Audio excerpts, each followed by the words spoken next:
China's Communist Party is holding a major policy meeting as trade tensions with the United States rise. Washington is threatening to further increase tariffs on Chinese imports. Beijing has hit back with new fees on U.S. ships arriving at Chinese ports and tighter export controls. It's here, inside the Great Hall of the People in Beijing, that the Chinese Communist Party leadership usually gathers to decide the country's direction. Sealed off from the outside world for 4 days to prevent leaks, this week they will map out their next 5-year plan. The world's second largest economy is charting a course through global uncertainty, from sluggish growth at home to an escalating trade confrontation with the United States. China is strongly dissatisfied with a series of US actions. We hope the US side will respect the outcomes of trade consultations and correct its erroneous practices.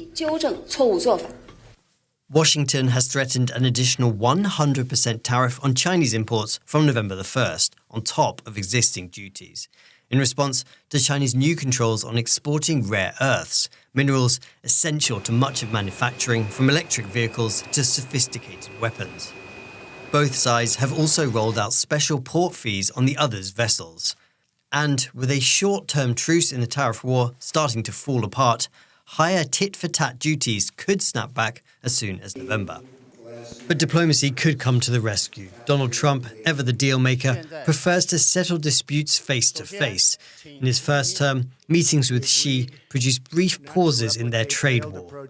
Now, the two are set to meet again in less than 2 weeks, their first encounter in 6 years. I think so. It looks like it's going forward. I think so. They want to meet. We like to meet. I have a very good relationship with President Xi, and we're going to see what happens. In Beijing, it's about planning for the long term, shaping policy, leadership, and the economy for what China sees as its continued rise. Leadership here will be hoping that steady, calculated decision-making will help it navigate what remains one of the world's most fractious and potentially explosive rivalries. I'm joined now by DW's East Asia correspondent Rick Gloward in Taipei, who's following the gathering in China for us. Tell us more about these meetings and the challenges China's leadership is seeking to tackle there. Well, it's going to be a few days or even weeks before we find out that plan. You know, these are meetings that are behind closed doors, shrouded in secrecy, and they'll be planning for the next 5 years, so that's 2026 to 2030. But we do know that Chinese President Xi Jinping and his leadership are facing some economic headwinds at home.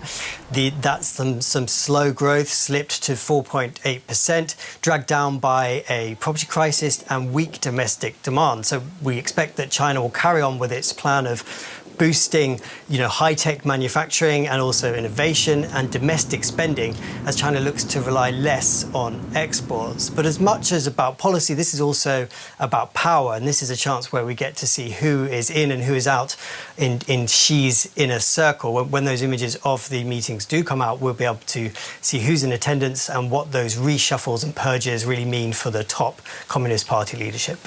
The trade war with the U.S. is, of course, also adding strain. What's the latest in that regard?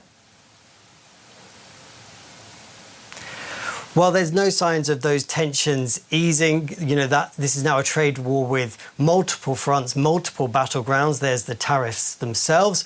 There's those fees that the US and China have slapped on each other's vessels entering their ports. Today, Donald Trump, in the last 24 hours, Donald Trump has been talking about wanting China to buy more soybeans, and there's those rare earths, those critical minerals that China has been putting those controls on. But I think what we're seeing over the last few days is just how differing their tactics are. Donald Trump has been more vocal. He's been playing good cop, bad cop, whilst China is being more quiet. And, what we might see from this meeting this week is they're willing to play the long game and that they have a big plan in place.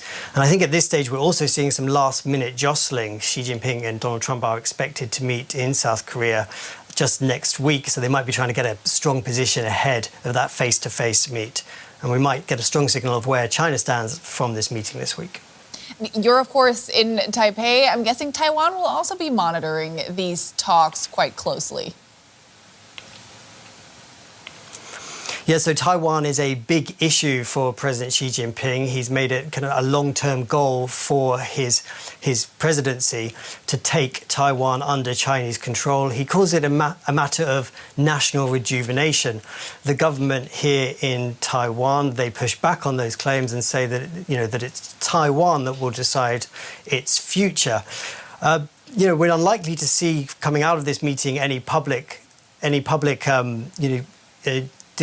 telling us how China and its military, what plans it has to take Taiwan under its control. But what we might see is some signals of how it might be using the economy, that is like strengthening across the strait between Taiwan and China, inviting more Taiwan businesses to invest in China and winning hearts and minds here in Taiwan in that way. That was DW East Asia correspondent Rick Glauer. Thanks for that, Rick.